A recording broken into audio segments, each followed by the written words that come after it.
yang kemudian adalah parameter slip rate atau laju pergerakan sebenarnya.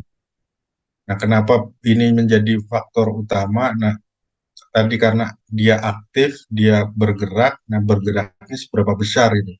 Nah, besarannya dikuantifikasi dengan sleep rate ini gitu. Masing-masing punya nilai. Nah, sementara ini sleep rate itu diestimasi atau didapatkan dari pengukuran GPS seperti yang mungkin kalau kuliah apa beberapa kuliah tamu di ITS atau di Geofisika ITS kan ada yang membahas tentang sesar aktif baik dari GPS maupun dari pengamatan geologi permukaan gitu.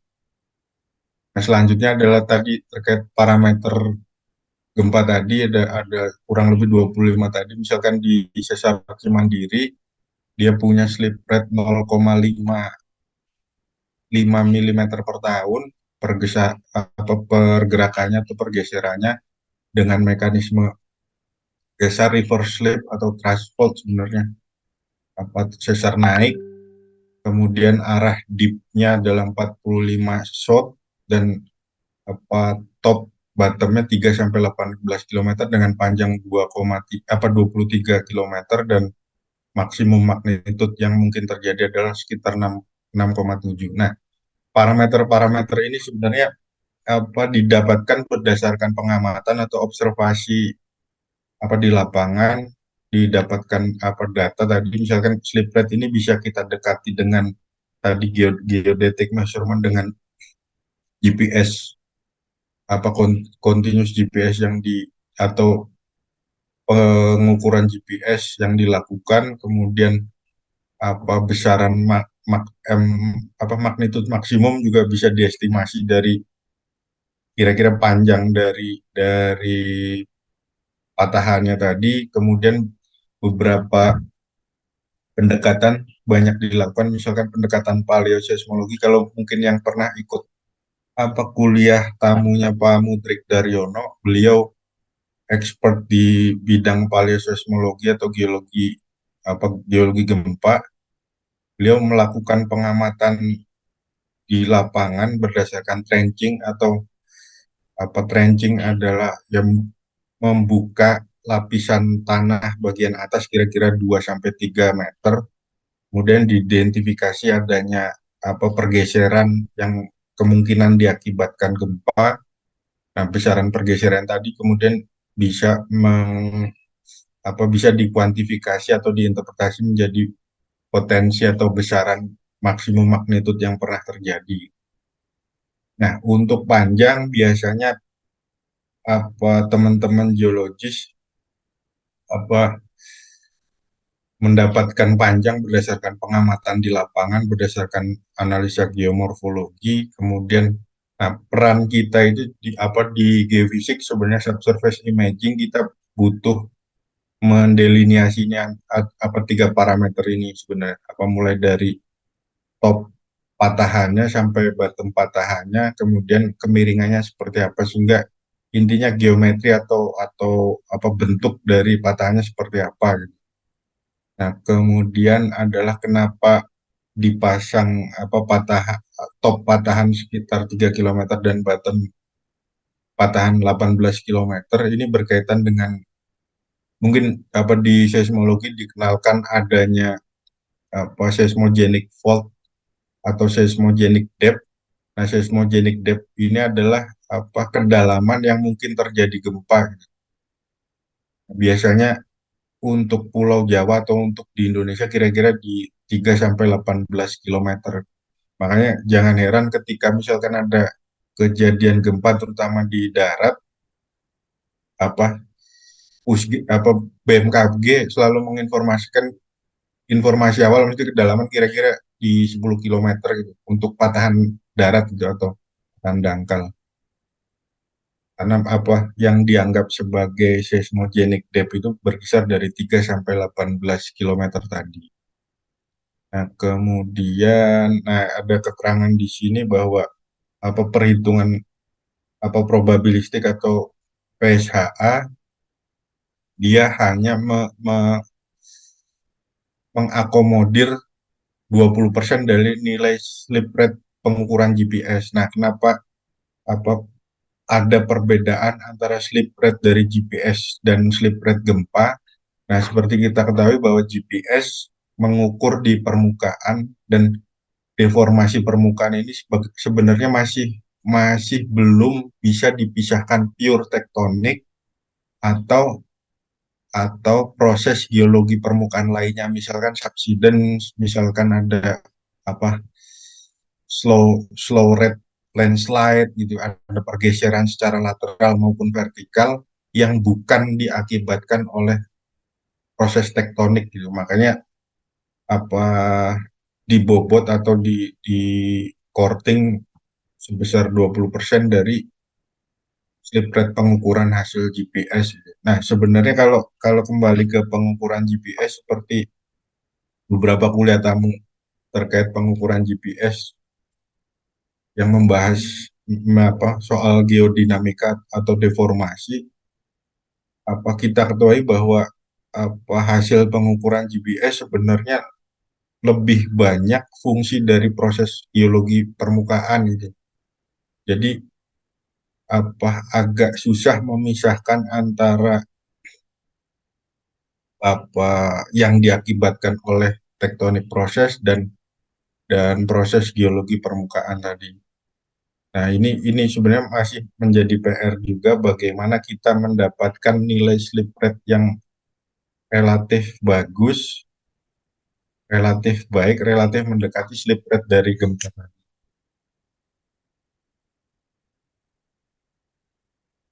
Nah, kenapa apa mekanisme patahannya ini juga harus didefinisikan karena masing-masing tipe pensesaran atau mekanisme patahan apa memiliki karakteristik yang berbeda terkait dengan ground motion atau apa ground shaking yang dihasilkan ketika terjadi gempa.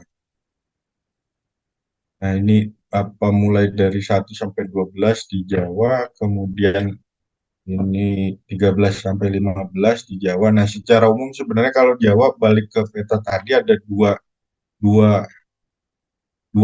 apa ada satu tren utama sebenarnya. Kalau di disebutnya tren Baribis Kendeng gitu. Baribis itu segmen yang bagian barat, kemudian Kendeng adalah segmen bagian timur.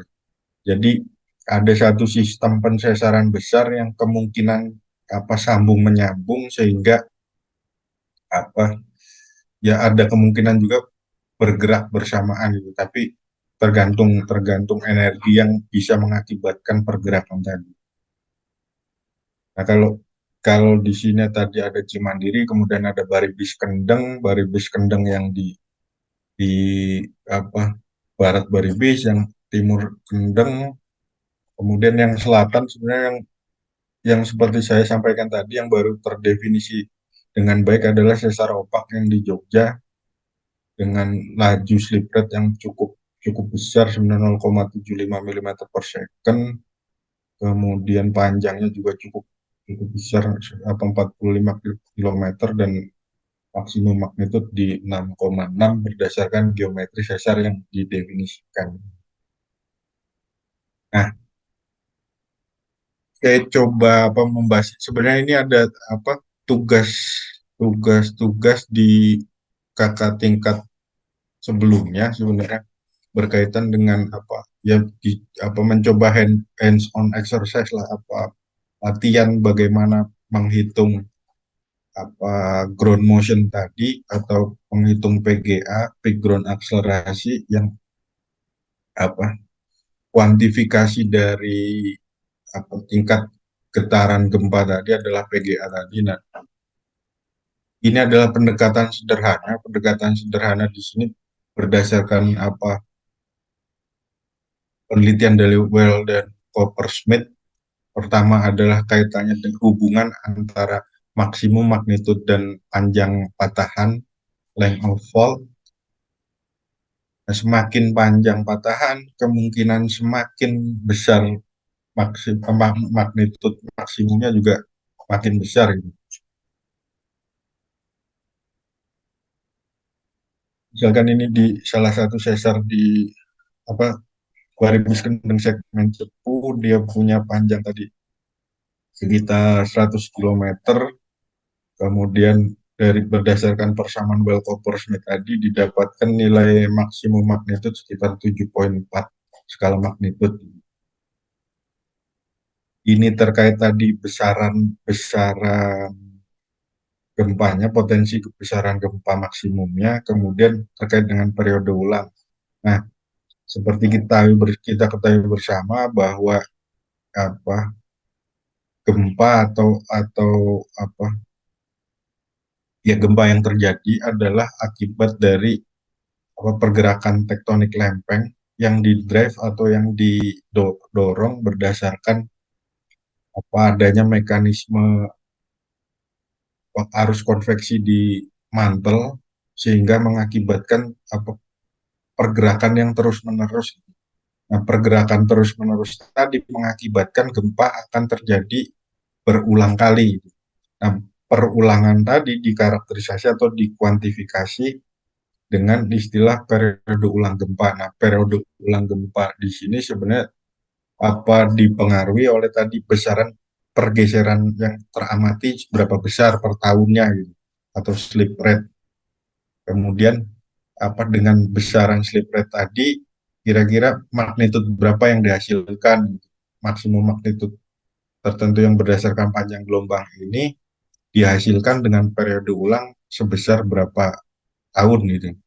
Nah, kalau kalau di sini bisa kita lihat misalkan tadi maksimum magnitudo adalah 7,4, kemudian besaran slip rate-nya untuk segmen Cepu Baribis Kendeng segmen Cepu adalah 0,1, bisa kita hitung kira-kira periode ulangnya adalah sekitar 40.000 tahun lah untuk gempa sebesar 7,4.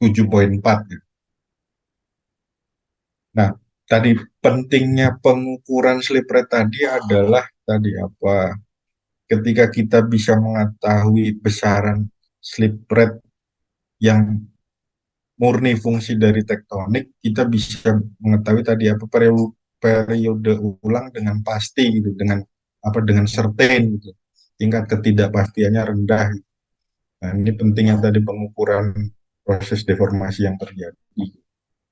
Nah, kemudian adalah ketika kita sudah mengetahui tadi maksimum magnitudenya, kemudian periode ulangnya, selanjutnya adalah perhitungan percepatan tanah maksimumnya atau PGA. Nah, secara umum adalah PGA atau besaran ground motionnya atau ground shakingnya tadi dipengaruhi yang utama adalah dua hal. Pertama jarak, pertama magnitud, yang kedua adalah faktor jarak gitu terhadap sumbernya tadi. Nah, kalau kita tahu tadi maksimum magnitudenya adalah 7,4, kemudian panjang patahannya adalah 100 kilometer, kemudian kita tentukan titik-titik observasi, gitu, titik-titik perhitungan, titik-titik yang akan dilakukan perhitungan. Nah, di sini contohnya adalah di grid apa se sebanyak dengan interval 1 kilometer nih, jadi banyak banyak titiknya. Nah, masing-masing titik tadi dihitung jaraknya terhadap garis ini, gitu, garis-garis patahannya. Nah, kalau kalau dilihat sebenarnya apa ada banyak kemungkinan gempa terjadi di mana gitu. Kalau misalkan saya punya panjang lintasan atau panjang patahan 100 kilometer, nah gempa kemungkinan terjadi di sepanjang garis ini gitu. Nah, sepanjang garis ini bagaimana kita mengetahui jarak yang benar terhadap perhitungan percepatan tanah maksimum kita gitu.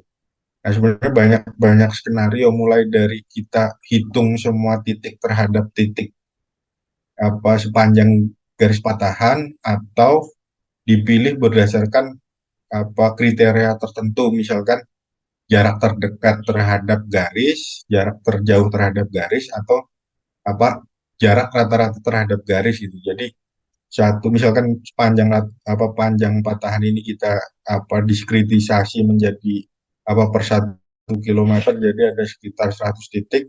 Nah, dalam satu titik ini kita bisa menghitung ada 100 jarak gitu. Dalam satu titik observasi kita punya 100 titik jarak gitu. Nah, itu kita bisa distribusikan atau kita bisa lihat statistiknya antara minimum, maksimum, kemudian min atau median atau apa modusnya seperti apa gitu. Nah, ini yang butuh kita tentukan kita mau pakai yang mana gitu. Nah, ketika dalam seismic hazard analysis atau dalam upaya mitigasi biasanya kita prepare for the worst gitu. Jadi ngambil maksimum magnitude yang paling besar karena kita tahu bahwa besaran PGA adalah fungsi jarak, berarti kita ngambil jarak yang paling minimum atau closest distance gitu, apa jarak terdekat terhadap bidang patah atau garis patahan tadi. Biasanya dipilihnya closest distance, tapi kalau pendekatan probabilistik semua kita hitung, misalkan kita diskretisasi per 1 kilometer dari 100 ini kita hitung semua, kemudian distribusinya seperti apa. Nah, kemudian selanjutnya adalah kalau kita tahu bahwa patahan sendiri sebenarnya tadi 3 dimensi gitu, bukan bukan garis. Nah, ini juga menjadi tantangan berikutnya bagaimana cara menghitung jaraknya gitu. Karena sepanjang garis ini bidangnya adalah misalkan ini dia dippingnya 45 shot, berarti dia dippingnya ke selatan mulai dari kedalaman 3 sampai kedalaman 18 kilometer. Nah, sepanjang atau seluas bidang itu menjadi potensi sumber titiknya tadi. Jadi dihitungnya banyak, misalkan tadi diskretisasinya per 1 kilo, panjang 100, lebar tadi sekitar 15, berarti ada sekitar 1.500 potensi sumber gitu, untuk satu titik observasi. Nah, jadi dalam seismic hazard analysis ini untuk perhitungan PGA ini memang memang kita bermain di data yang cukup banyak gitu, karena mencoba mendekati potensi di setiap kemungkinan. Nah, tadi kaitannya dengan bentukan 3 dimensinya seperti apa. Nah, untuk perumusannya, cara sederhana adalah besaran PGA fungsi dari konstanta dikali eksponensial pangkat 0,5 dikali maksimum magnitudenya tadi dibagi dengan jarak plus 25 pangkat 1,32. Nah, untuk besaran PGA di sini perlu diingat atau jadi perhatian bahwa satuannya adalah cm per second kuadrat atau gal gitu. Kalau bisa dikonversi langsung cm per second kuadrat sama dengan 1 gal gitu. Nah, biasanya dalam perhitungan PGA atau dalam kalkulasi PGA ada yang didekati dengan satuan gal, ada yang didekati dengan satuan G atau acceleration of gravity. Nah, sebenarnya ada tinggal dikonversi kira-kira berapa gal sama dengan sekian PGA, sekian G gitu. Nah, kalau tadi kita asumsinya adalah yang digunakan adalah jarak terdekat ya, yang didapatkan dari hasil perhitungan PGA kita adalah semakin dekat ya besaran PGA-nya makin besar gitu. Kalau di sini berkisar sampai 400 gal, ya kemungkinan kira-kira di 0,4 atau 0,35 G gitu. Nah, kemudian adalah bagaimana hubungan antara hasil perhitungan PGA tadi dengan periode ulang gempa gitu, atau apa waktu yang waktu yang dibutuhkan untuk terjadinya gempa dengan besaran sekian diakibatkan oleh pergerakan per tahun sekian gitu. Ini periode ulang gempa tadi. Nah, asumsinya bahwa kejadian gempa ini berarti sudah memakan apa pergerakan dengan sekian milimeter per tahun selama 40.000 tahun gitu. Baru terjadi gempa sebesar ini gitu. Atau baru terjadi apa getaran tanah yang diakibatkan oleh gempa 7,4 tadi sebesar ini, sebesar PGA maksimum ini gitu.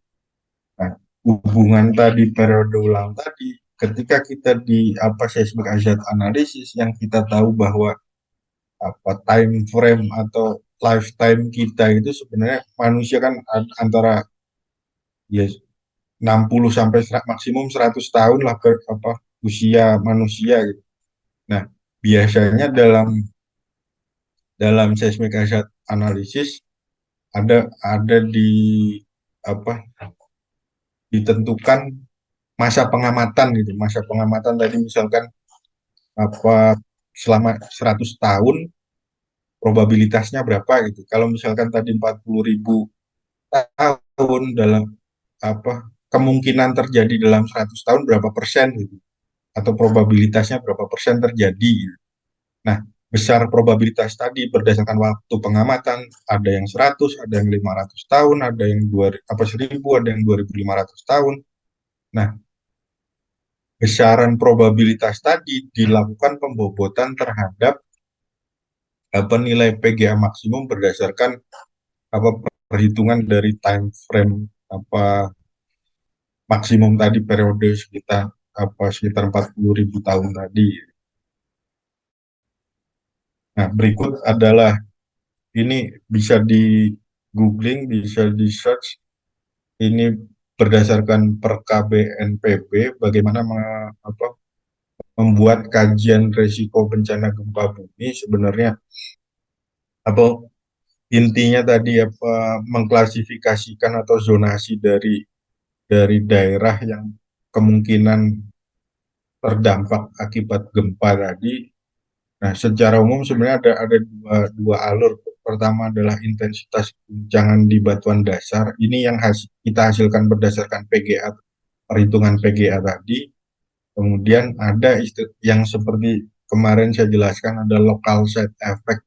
Nah, local set effect tadi dikarakterisasi atau ditunjukkan, direpresentasikan dengan nilai average shear wave sedalam 30 meter atau AVS 30, ada yang pakai istilah VS 30.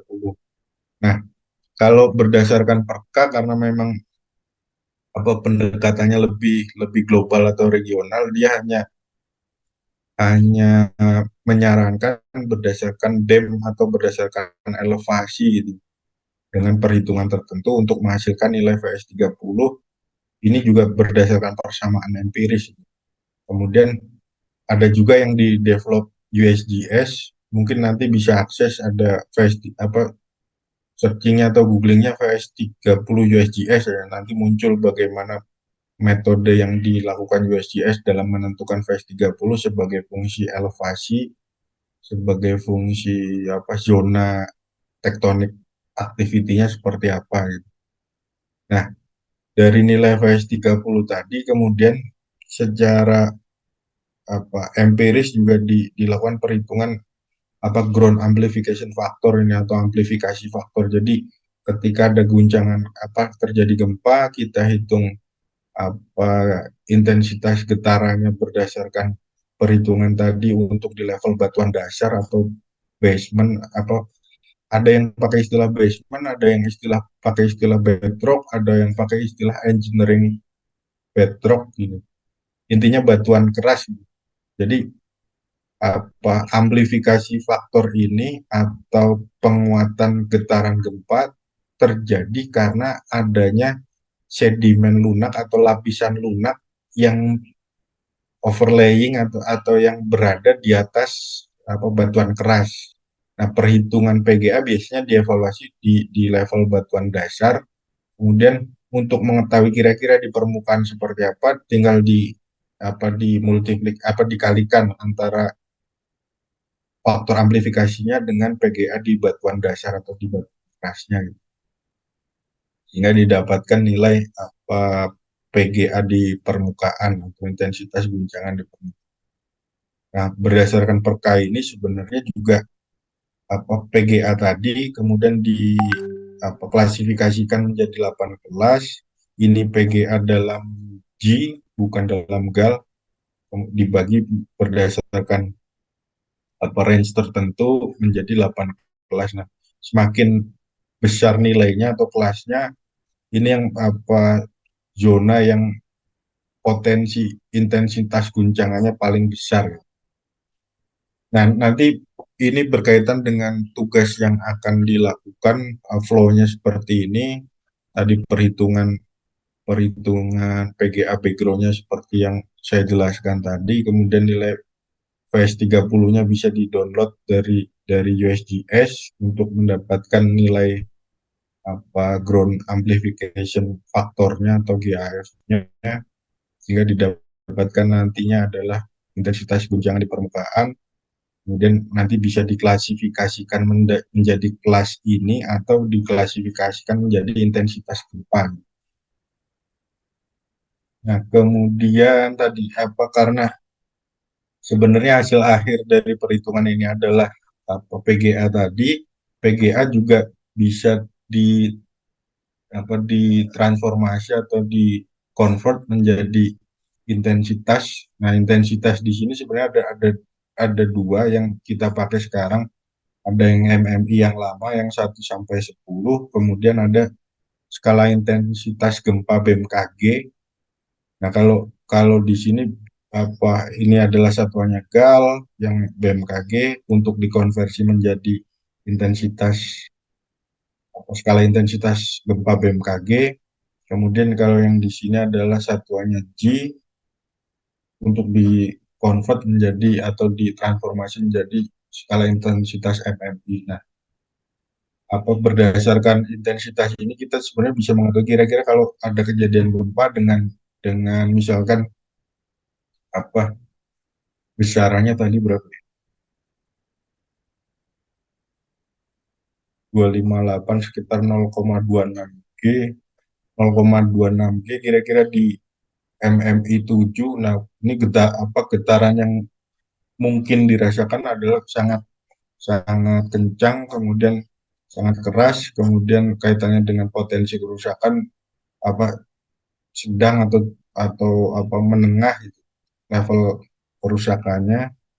Kemudian kalau berdasarkan skala intensitas gempa BMKG tadi sekitar 256, dia di moderate damage di skala intensity 4. Kalau di MMI tadi 7 sampai 8 gitu. Kalau di, di skala 7 tadi MMI-nya. Nah, biasanya untuk di apa proses mikrozonasi atau pemetaan potensi bahaya gempa, kita menggunakan tadi ya MMI atau skala intensitas gempa BMKG.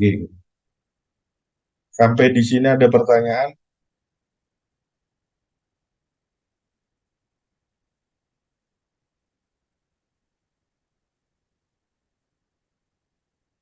Nantinya akan berkaitan dengan tugas yang masing-masing lakukan, rencananya karena jumlahnya ini ada apa pesertanya ada 30 atau 60 ya?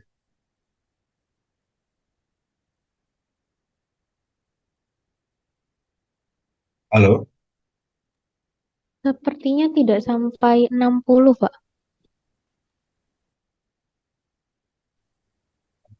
ada berarti 30-an lah, sekitar 30 Tiga atau puluhan Fir. Nah, oke, ada 30-an. Nah, tadi kalau kalau ini bagi-bagi tugas dulu aja sebelum melanjutkan. Nah, kalau di Jawa tadi ada sekitar 25 patan aktif. Nah, berdasarkan urutan aja. Kalau berdasarkan apa NIM kan bisa loncat-loncat gitu. Nah, ini berdasarkan urutan aja nanti dilihat bahwa ada 25 patahan masing-masing. Kalau dari absensi dia di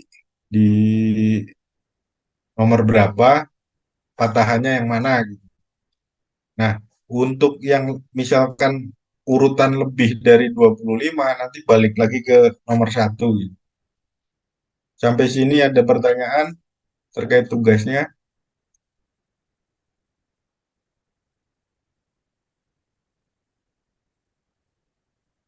Oke, kalau nggak ada pertanyaan saya lanjutkan.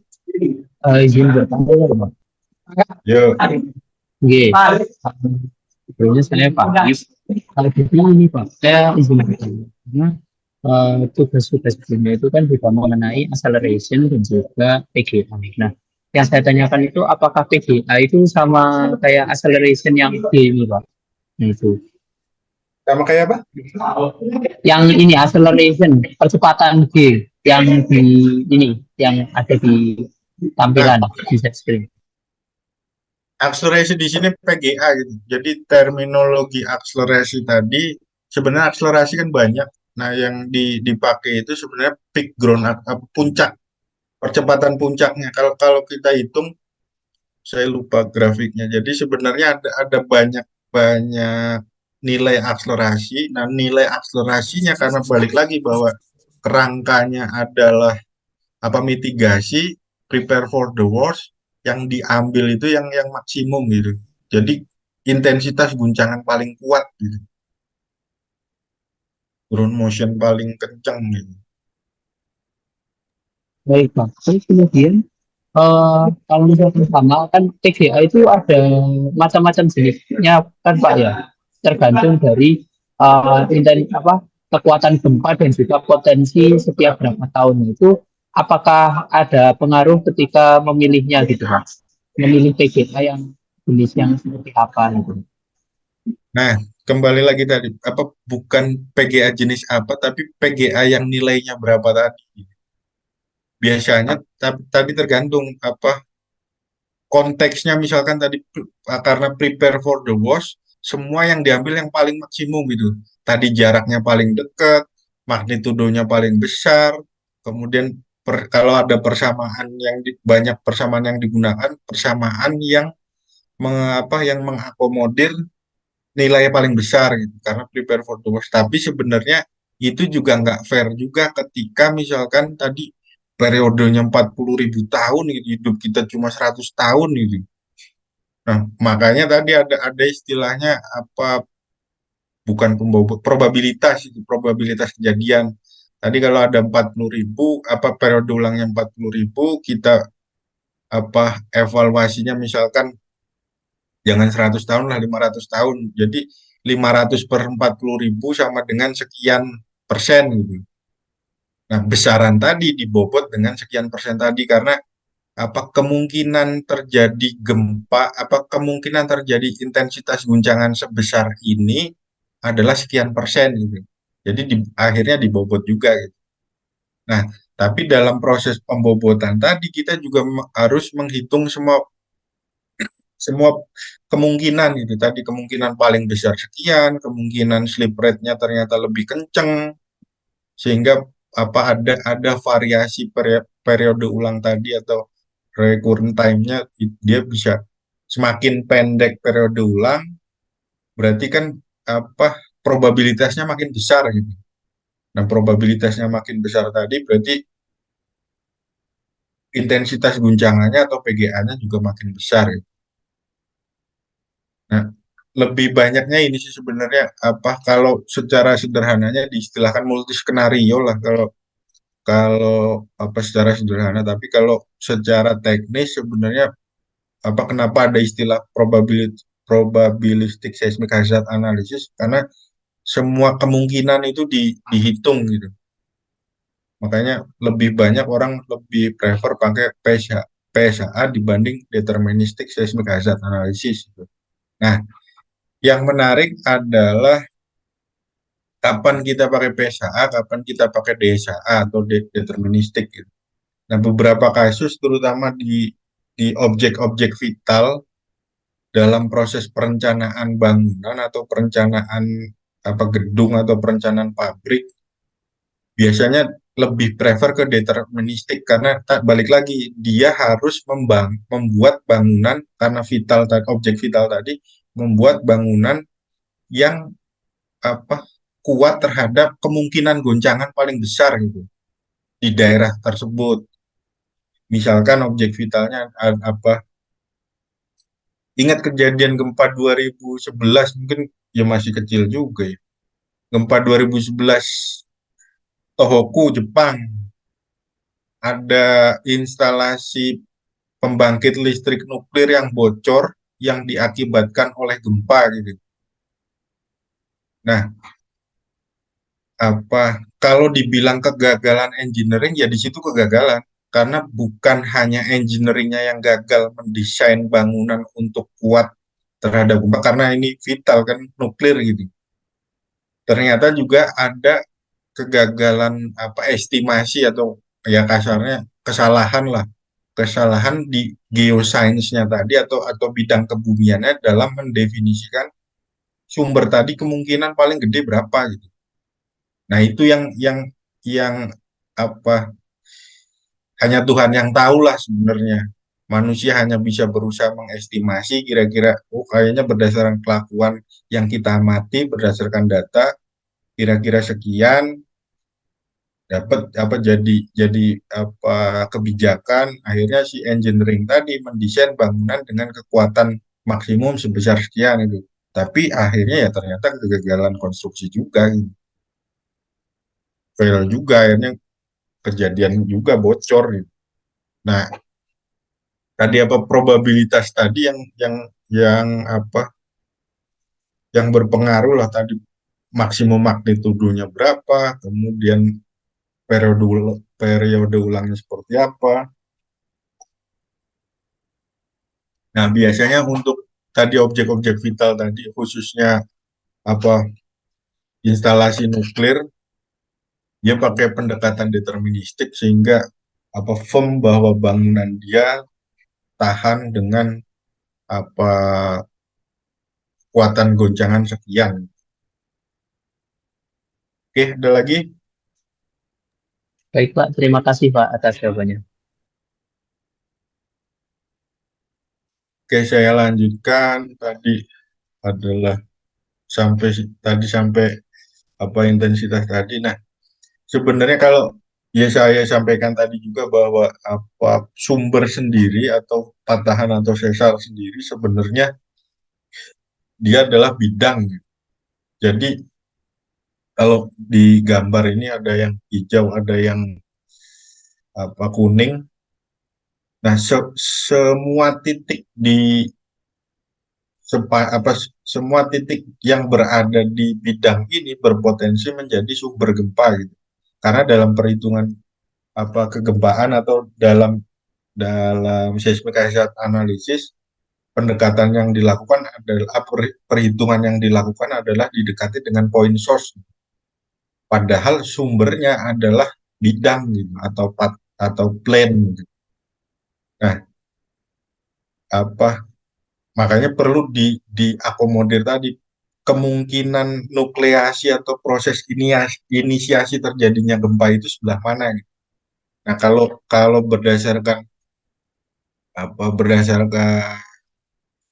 literatur sebenarnya kemungkinan paling besar terjadi pusat gempa adalah di tengah dari bidang patahan tadi.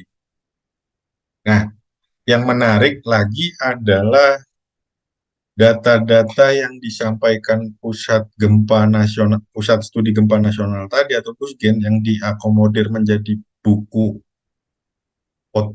potensi sumber gempa dan potensi sumber dan bencana gempa Indonesia rata-rata data bawah permukaannya itu belum bagus. Jadi bukan hanya banyak yang berdasarkan pengamatan permukaan gitu. Padahal kalau kita tahu kalau kita narik garis, misalkan garis garis yang di atas yang hijau ini, kalau tadi kita tahu bahwa jarak adalah faktor utama atau faktor yang dominan, nah, padahal ketika dia punya kemiringan ke arah tertentu yang apa semakin jauh dari garis di permukaan, tapi dia makin dekat sama bidang patahan, ya jaraknya lebih dekat gitu. makanya intensitas guncangannya kemungkinan lebih besar juga gitu. Makanya apa tadi, banyak banyak parameter yang kita butuh firm atau kita butuh validasi, terutama terkait tadi geometri dari potensi sumbernya gitu. Nah, geometri potensi sumber yang mainannya di sini adalah subsurface imaging, adalah geofisik gitu. Geologi lebih banyak main di permukaan, observasi data permukaan, GPS atau geodetik dia bermain dari deformasinya atau pergerakan di permukaan. Nah, yang tahu gambar bawah permukaan ya kita gitu, geofisik gitu. Nah, metodenya macam-macam gitu, mulai dari seismik, non seismiknya bisa gravity, magnetotelurik atau metode yang lain. Nah, balik lagi tapi bahwa masing-masing metode punya resolusi, punya ketidakpastian juga, uncertainty juga gitu. Nah, itu yang butuh kita kuantifikasi gitu, untuk mendapatkan apa confident level yang tinggi kaitannya dengan geometri patahan yang kita definisikan sebagai aktif gitu. Kayak tadi, masa patahannya semua seragam 3 sampai 18 km semua gitu untuk di Jawa, kasus Jawa, Sumatera pun sama sebenarnya. Padahal kita tahu bahwa ada tebal tipisnya lapisan litosfer, variasi penebalan lah, dan itu berpengaruh terhadap tadi bottomnya dari patahan tadi. Dan ini pentingnya kita melakukan riset, terutama tadi delineasi geometri faultnya tadi dengan pendekatan geofisika yang macam-macam tadi. Nah, tadi yang seperti saya sampaikan, semua titik dalam bidang adalah potensi sumber. Jadi yang dihitung semua titik ini dikalkulasi jaraknya terhadap titik observasi.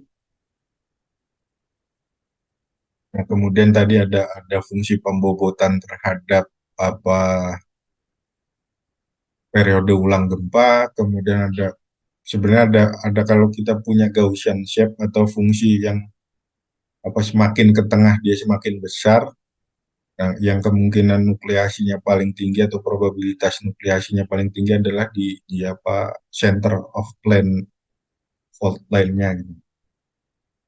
Nah, kalau tadi adalah perhitungan simpel berdasarkan satu persamaan atau berdasarkan persamaan sederhana tadi, ya kita juga terutama dalam probabilistic seismic hazard analysis didekati dengan banyak persamaan ground motion equation prediction gitu, GMPE. Nah, untuk ngacu ke Pusgen dia untuk kasus gempa dangkal atau patahan, dia pakai 3 persamaan Bohr-Atkinson 2014. Kalau di peta sebelumnya dia pakai yang 2006 kalau nggak salah. Kemudian ada Campbell Besorgonia, kemudian ada Jiang 2014. Jadi beliau-beliau ini, pengamat-pengamat ini, setiap tahun atau setiap apa waktu tertentu dia mengupdate persamaannya berdasarkan kejadian gempa yang ada. Jadi semua persamaan ini diturunkan dari persamaan empiris berdasarkan data yang dikumpulkan ini. Ini untuk kasus shallow crustal, kemudian untuk kasus subduction seperti apa, kemudian untuk deep intraslab atau Benefusion persamanya berbeda lagi gitu. Kemudian ada istilahnya logic tree. Nah, tadi ketika kita mencoba mengkuantifikasi atau mengakomodir semua kemungkinan untuk kasus pengaruh dari ground motion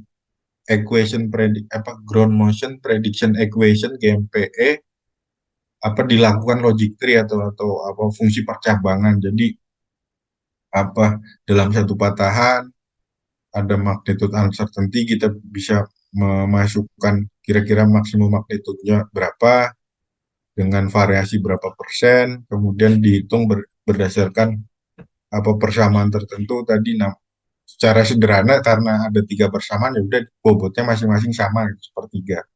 Nah, penentuan bobot ini sebenarnya berpengaruh juga. Nah, dia butuh butuh justifikasi atau validasi ketika kita punya data akselerasi suatu kejadian gempa. Misalkan ada kejadian gempa di selatan Jawa, ketika kita punya data akselerasi gempa tersebut, sebarannya di Jawa seperti apa gitu. Nah, sebaran gempa di Jawa seperti apa, nanti bisa memvalidasi bobot-bobot yang kita kita gunakan dalam proses logic tree tadi.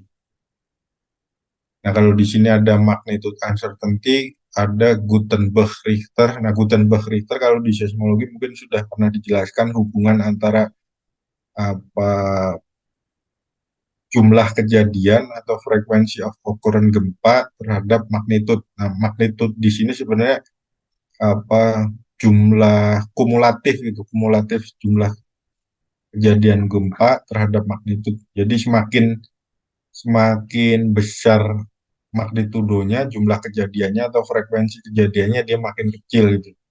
Nah, persamaan Gutenberg-Richter ini ada istilahnya A value dan B value. A value dan B value ini mengkarakterisasi dari suatu area. Kalau B value kaitannya semakin besar berarti dia semakin plastis, semakin kecil dia semakin rigid, dia potensi kejadian gempanya makin besar gitu. Karena berarti kan gradiennya makin melandai, gradien makin melandai, berarti potensi maksimum magnitudonya makin besar gitu.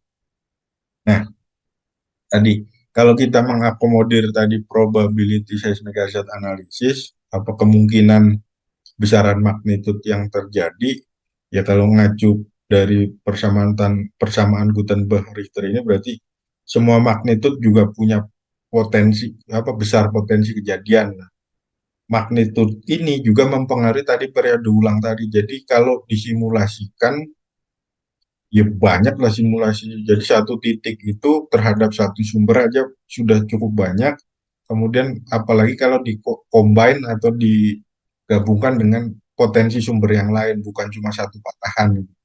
Ini dalam seismic hazard analysis probabilistik, terutama repotnya tadi bahwa kita bermain dengan data yang cukup besar, banyak gitu. Nah, kalau ini sebenarnya nanti bisa bukan dijadikan tugas, tapi nanti kalau ada yang interest bisa dijadikan tugas akhir untuk 3 persamaan ini. Kalau perhitungan detailnya bisa memanfaatkan MATLAB code, sudah ada yang membuat code MATLAB-nya sehingga bisa kita tinggal memvariasikan tadi mensimulasikan fungsi magnitude, mensimulasikan fungsi jarak, mensimulasikan macam-macam. Nah, yang penting tadi bahwa jenis patahan juga berpengaruh, strike slip atau reverse fault reverse fault atau thrust fault, dia memiliki berpotensi mengakibatkan guncangan yang lebih besar dibanding normal fault maupun strike slip.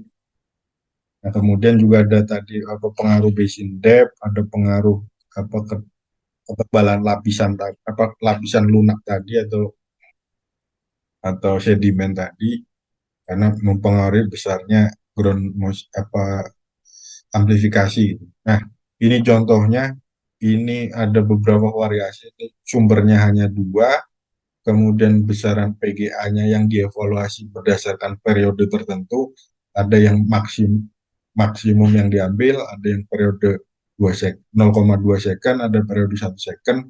Nah, biasanya kalau untuk bangunan banyak bermainnya di 0,2 second atau sekitar 5 Hz.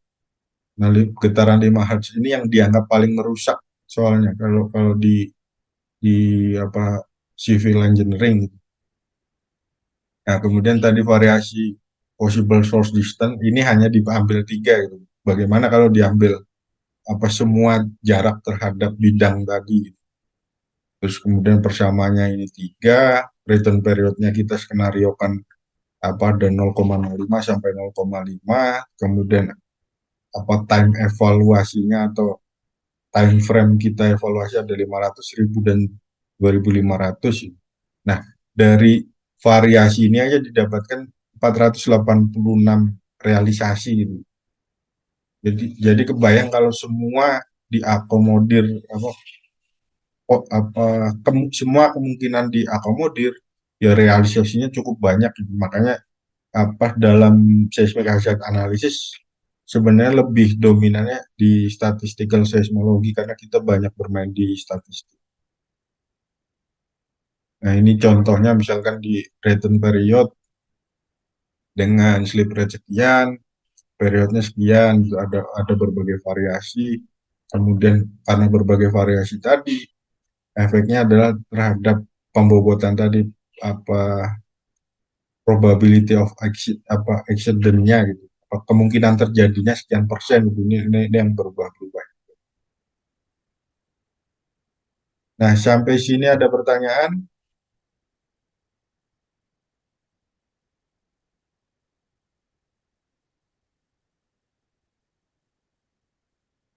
Mungkin saya share beberapa tugas akhir yang kakak tingkat lakukan untuk tugas akhir.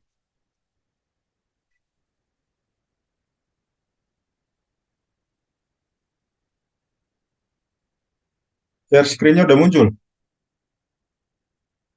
Sudah, Pak. Oke, ini tugas akhir 2000 berapa ya berarti? 2015, berarti tahun 2018 atau 19 lah kalau nggak salah. Tugas akhir dari Alfiansyah, dia mantan Kahim kalau nggak salah. Nah, dia mencoba mendekati dengan semi probabilistik karena sebenarnya sudah dengan probabilistik tapi tidak semua kemungkinan diakomodir, jadi ada beberapa yang dipilih doang gitu, makanya pakai istilah semi probabilistik. Ini kasus sesar aktif, lokasi yang dievaluasi adalah Kabupaten Sidoarjo gitu. Kemudian karena kita punya seismometer, portable seismometer kita gunakan untuk menghitung phase 30 berdasarkan pengukuran. Jadi di samping perhitungan di komputer, si Alif ini juga melakukan pengukuran di lapangan kaitannya dengan untuk mendapatkan nilai phase 30. Phase 30 berdasarkan metode microframing. Kalau alurnya tadi hampir sama, ada efek multidistant, logic tree di sini, kemudian perhitungan PGA-nya tadi dibawa ke intensitas, sebaran PGA seperti apa, intensitasnya seperti apa. Nah, yang menarik lagi adalah untuk kasus tugas air Alif, dia sudah mulai mengakomodir tadi geometri tiga dimensinya atau fault plane-nya ini diakomodir. Jadi tadi semua titik di dalam bidang patahan apa berpotensi menjadi titik sumber gempa tadi. Nah, tadi yang saya sampaikan dia punya distribusi tertentu, jarak terhadap bidang patahan tertentu. Nah, kalau probabilistik semua dihitung gitu, semua jarak dihitung gitu. Kalau ini kan hanya dipilih menjadi tiga jarak gitu, terjauh, minimum, dan rata-rata atau min. Nah, tadi yang saya sampaikan tadi dalam perhitungan PGA ada ini besaran magnitud PGA-nya, kemudian ada fungsi periode gitu. Nah, fungsi periode ini tadi yang diambil yang umum adalah periode pada PGA maksimumnya, kemudian ada di periode 1 second, ada di periode 0,2 second gitu. Atau kira-kira di 5 Hz, karena biasanya tadi mengakibatkan efek kerusakan lebih besar di permukaan. Nah, saya sampaikan tadi bahwa sebenarnya PGA-nya tuh banyak gitu. Pertama fungsi periode, kedua fungsi tadi persamaan tadi yang digunakan berdasarkan jarak dan sumber data. Ini variasi yang digunakan. Nah, kalau apa bagaimana cara mengambil apa yang mana yang bakal kita gunakan ya ini distatistikkan lagi, diambil min-nya kah atau diambil maksimumnya kah. Di logic tree ada ada empat patahan yang digunakan, pembobotannya dilakukan apa seragam, ya fungsi dari empat patahan yang digunakan, sedangkan kalau kasus yang di bawah dievaluasi berdasarkan periode ulang yang dinormalisasi menjadi 0,1 kan, normalisasi jadi masing-masing berarti kalau yang bobotnya besar berarti periode ulangnya itu pendek. Periode ulang paling pendek adalah patahan Pasuruan, kemungkinan karena besaran maksimum magnitudenya juga relatif paling kecil, kemudian atau slip rate-nya dia paling kencang. Dan tadi fungsi dari jarak, kemudian fungsi dari persamaan GMPR atau persamaan atenuasi. Ini contohnya perbandingan masing-masing fungsi. Ini perbandingan fungsi juga, dan ini PGA variasi sumber berdasarkan sumber tahan tadi. Nah, ini perhitungan tadi. Kalau tadi di level bedrock, kemudian dihitung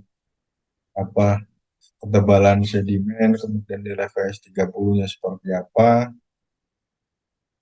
Nah, terakhir sebenarnya butuh dimasukkan sehingga dapat peta intensitas guncangan di permukaan yang sudah mengakomodir adanya amplification factor tadi. Oke, sampai sini ada pertanyaan terkait tugas yang dilakukan tadi. Silahkan pilih patahan berdasarkan nomor urut absensi, kemudian dilakukan evaluasi. Tadi ngitung perhitungannya jarak minimum lah, jarak terdekat untuk mendapatkan nilai PGA. Nanti bahannya saya share supaya bisa melakukan perhitungan. Kira-kira kapan dikumpulkan?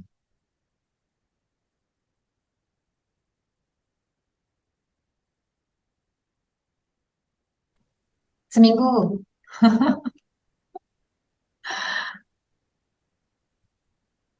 Nanti filenya bisa di-share ya, Fir ya? Biar nanti didetailkan pembagian tugasnya. Ini Siap, tugas siap. individu, tugas kelompok? Individu, Pak. Oh, individu, ya.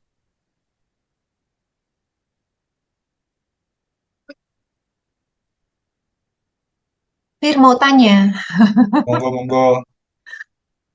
ada membaca tentang epistemic uncertainty dalam PSHA. Itu apa ya, Fir ya? Tadi berkaitan tadi, kan kita punya distribusi tadi. Mau fungsi, misalkan fungsi jarak gitu. Kalau kan di epistemic uncertainty dia kalau nggak salah di gambar yang sering beredar itu probability occurrence terhadap distance. Baru dia bikin kayak Gaussian shape. Yang center dia yang paling gede kan. Nah, sebenarnya kan itu menggambarkan ketika kita terutama di PSHA tadi, ketika kita mengakomodir semua kemungkinan kejadian, dia kan punya probabilitas distribusi probabilitas tertentu gitu atau distribusi tertentu. Nah, range-nya tadi kan kita kalau di statistik kan paling gampang ada min, median, kemudian ada simpangan itu atau standar deviasi. Nah, besaran uncertainty-nya itu gitu. Nah, epistemiknya itu karena efek tertentu. Fungsi apa dia punya ketidakpastian. Fungsi apa, parameter apa dia punya ketidakpastian. Istilah epistemik tadi apa apa ya, kayak model ketidakpastian yang turun temurun itu, apa yang menurun itu, akhirnya fungsi satu parameter dia punya ketidakpastian, fungsi parameter tertentu dia punya ketidakpastian. Nah, karena banyaknya ketidakpastian tadi, akhirnya dihitung pakai probabilitas, pendekatan probabilitas untuk mendapatkan uncertainty atau ketidakpastian akhirnya tadi ada range min max, bukan min max, deviasinya berapa besar gitu. Biasanya itu ya, Pak. Kurvanya kan itu kan apa? Probability of accident, kemudian fungsi R atau magnitude biasanya. Terus grafiknya ada kayak Gaussian shape-nya gitu, bentuk distribusi Gaussian gitu. Berarti uncertainty epistemik itu sesuatu yang common ya, yang biasa kita dapatkan dalam kejadian gempa gitu ya, Fir ya, epistemik ini. Ya, dalam perhitungan tadi apa seismik hazard-nya gitu. Dia bakal turun apa? Fungsi turun menurun lah, dia bakal setiap parameter dia punya ketidakpastian gitu. Mm, mm, mm, mm, mm. Nah, pertanyaannya lagi ya. Eh, yang tidak disebut non epistemik itu seperti apa, Fir? Contohnya, Nggak kalau bisa begitu. dihindari karena masing-masing memang ada ketidakpastian. Hmm. Yang apa bukan dihindari tapi antisipasi atau bukan antisipasi apa? Untuk mengurangi efeknya itu Mm-mm. tadi di semua semua kemungkinan diakomodir gitu. Mm-mm, mm-mm, mm-mm. Harusnya begitu kan ya? Heeh. Ya. Gambarnya muncul, Mbak. Muncul, muncul. Nah, biasanya Jelas. ini, biasanya yang sering apa pembahasan epistemic uncertainty, gambar yang dimunculkan kayak gini. Kalau based on Oh, data sebenarnya. mm-mm.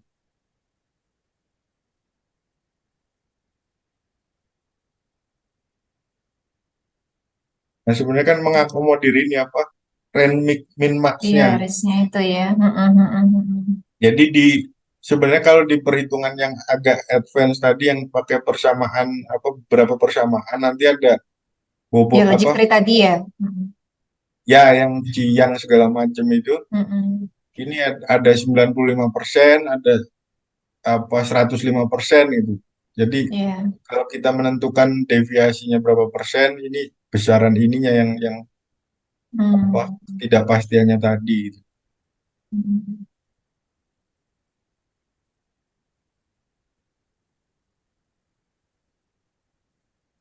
Ya, Mbak. Ya, siap. Nuhun. Silakan, ada pertanyaan buat Pak Firman dari peserta kelas? Oh, Itu John Chris, silakan tangan. Chris. Oke, Langsung saja Chris, iya. permisi Pak, saya ingin izin bertanya. Ini saya masih bingung terkait apa pengukuran jarak terdekat atau jarak minimum dari patahan tadi, Pak. Jadi misal kita punya panjang patahan itu 1 kilometer kan, Pak. 1 kilometer, kemudian kita tempatkan 100 titik pengukuran, masing-masing itu jaraknya 10 meter. Nah, buat menentuin jarak terdekat itu gimana tadi, Pak? Apa, gambarnya muncul. Muncul, Pak. Nah, misalkan kita menentukan titik observasi di sini. Terus sepanjang patahan ada 100 titik karena per 1 kilo. Kan masing-masing kita punya apa bisa ngitung jaraknya kan. Oke. Nah, berarti kalau ada satu titik observasi, ada 100 titik patahan, berarti saya punya 100 jarak gitu. Jadi diambil aja yang paling minimum gitu.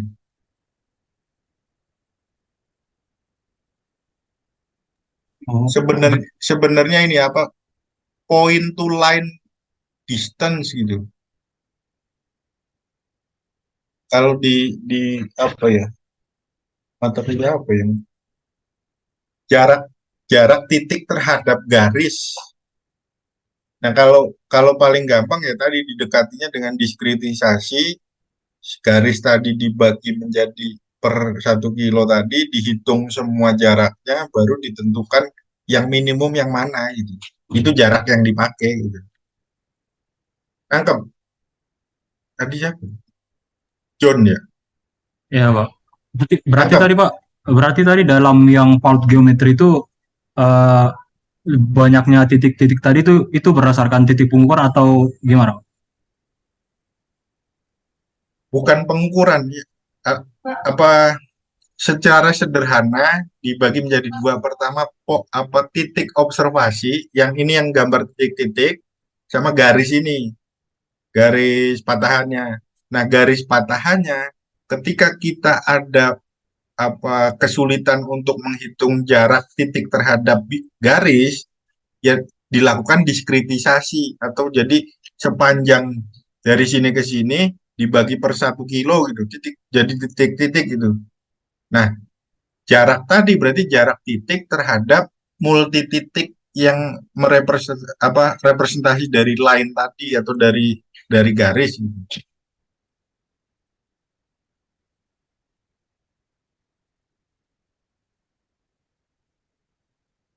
Nangkep? Ya, paham, paham. Nggak, kalau paling gampang kalau misalkan programmingnya cukup bagus pakai MATLAB atau Python juga cepet. Kalau agak susah codingnya pakai Excel juga bisa, kan tinggal drag doang. Cuman kalau Excel nguli, capek capek ngedrag-dragnya itu bikin function. Kalau di MATLAB kan tinggal masukin bikin code-nya, terus masukin poin input doang, langsung keluar hasil.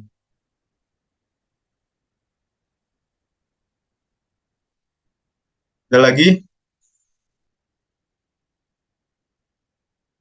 terkait tugas pertama sampai apa sampai PGA map tadi. Kemudian setelah PGA map dibobot dari probabilitas kejadian berdasarkan time frame-nya tadi ya, 100, 500, 2.500 tahun. Jadi 100 dibagi 40.000 sekian persen, 500 dibagi 40.000 sekian persen, 2.500 bagi 40.000 sekian persen dikali PGA-nya. Nah, setelah itu baru dikonversi. Terserah mau pakai intensitas MMI atau mau pakai apa sistem sistem intensitas gempa BMKG. Kalau mau seragam pakai BMKG aja, Is.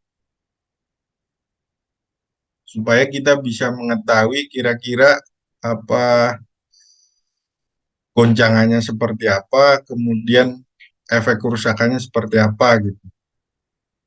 Ini dari sisi intensitas, kemudian jangan lupa dikalikan dengan ini ground ground amplification factor. Nah, ground amplification factor itu dipengaruhi tadi VS30, VS30 berarti bentukan dari sedimen thickness-nya, atau ya secara umum menggambarkan bentuk dari basinnya lah, atau cekungannya, ketebalan sedimen. Ada lagi?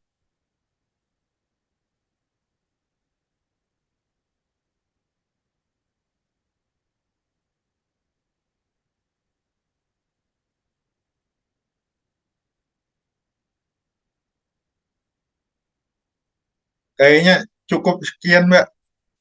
Kalau sudah tidak ada pertanyaan lagi. Baik, baik.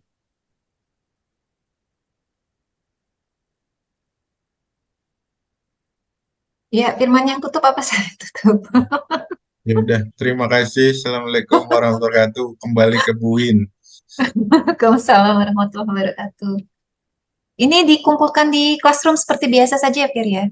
Nanti kita Ya, buat foldernya. 1 minggu ya tugasnya ini. Nanti akan diingatkan di Classroom adik-adik. Terus terkait praktikum, Fir, bagaimana informasinya? Pengambilan nah, data dengan mikrotremor? datanya sudah ada berarti ya, Mbak? Belum, belum, belum. Jadi sebagian kelas ini sebenarnya sudah ambil seismik pasif dan Mhm. praktikumnya memang ngukur mikrotremor di area gedungnya pasca sarjana. Apakah kita memakai data itu saja atau mereka mengambil ulang di tempat lain untuk praktikumnya Kalau atau memung data sekunder kalau aja? enggak, kalau memungkinkan, maksudnya kan Hmm. belum apa bisa ada manfaat risetnya, Mbak. Gedung-gedung Oh, tinggi yang di ITS dipetakan sekalian gitu. Kalau repot perizinannya ya ya pakai iya, data yang ada aja. diizin kemarin tuh coba yang gedung mana itu yang lagi dibangun juga agak tinggi di tower apa itu. Itu harus tengah malam karena masih kerja itunya bekerjanya. Emang bagusnya Kita iya, Mbak. Bagusnya tengah malam. less noise ya.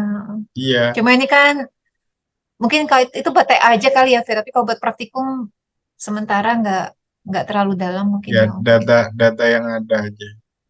data yang ada aja ya. Berarti kelas ini tidak perlu praktikum lagi ya? Atau tugas cukup ya tugas ini yang disampaikan hari ini? Praktikumnya yang ini ya, sama yang kemarin yang PDF-nya saya kirim.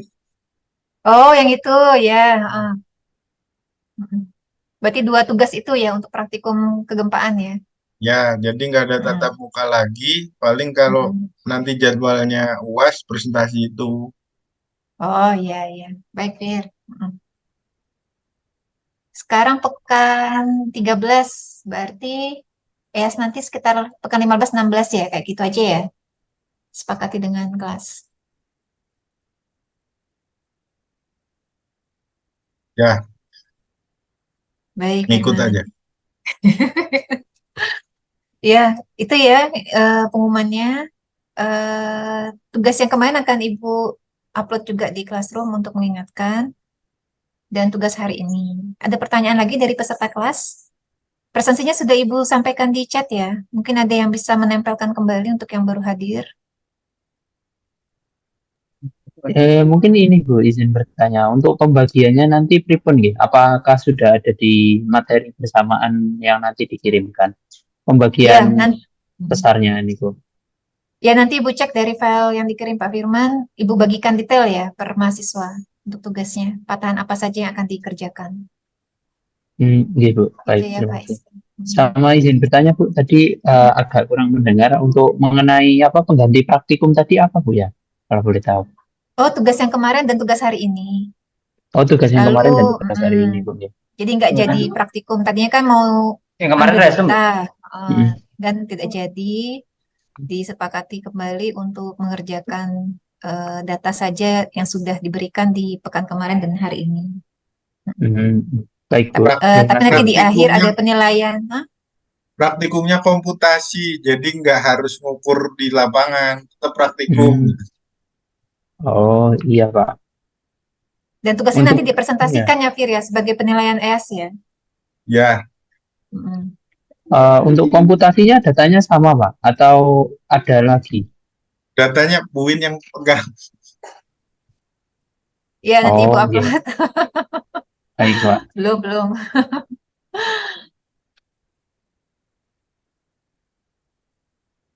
Iya, sudah ya. Nanti kalau ada pertanyaan, monggo di WA saja. Mungkin tambahan dikit Mm. Mbak apa? Ini tingkat berapa sih Mbak?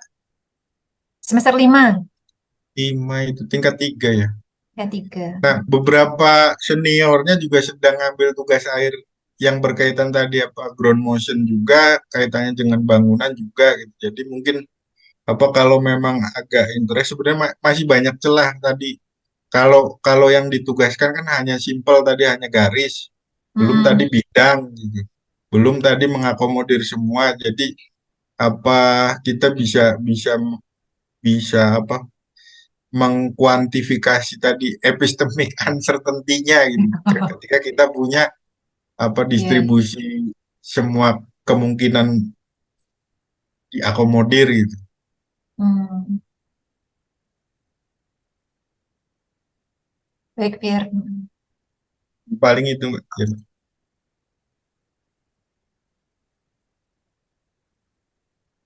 Ya, nanti disusun lagi ya tugas-tugas atau instruksinya yang akan dilakukan mahasiswa. Baik, demikian untuk pertemuan kita siang ini.